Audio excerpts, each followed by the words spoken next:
स्वागत योग्य हम छठ पूजा की ओर से उनका स्वागत करते हैं। पुनः छठ पूजा समिति की ओर से सभी भक्तों, श्रद्धालुओं, शुभचिंतकों, माताओं, बहनों, परिवार में जो आए हुए मेहमान लोग हैं, वह सभी अतिथियों, सभी बच्चों, सभी प्रशासन के अधिकारियों को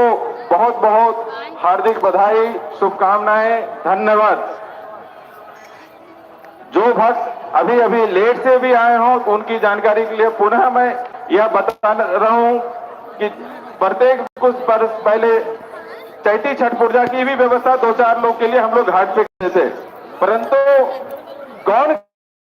करेगा यह सही जानकारी होने के कारण गत वर्ष में हमने यह निर्णय लिया है कि चैती छठ पूजा की व्यवस्था घाट पे नहीं करेंगे, क्योंकि जब जानकारी ही नहीं तो हम कैसे व्यवस्था करें। परंतु उनके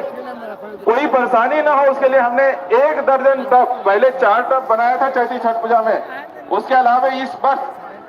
छठ पूजा के जो हमने नए टब कुछ जो निर्माण किया, उसके साथ साथ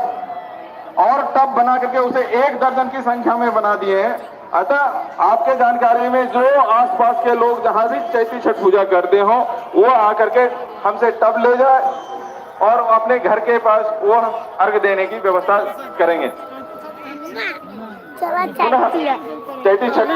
पुनः छठ पूजा समिति की ओर से सभी भक्तों, श्रद्धालुओं से अनुरोध करता हूं कि जो प्रत्येक वर्ष की तरह अर्घ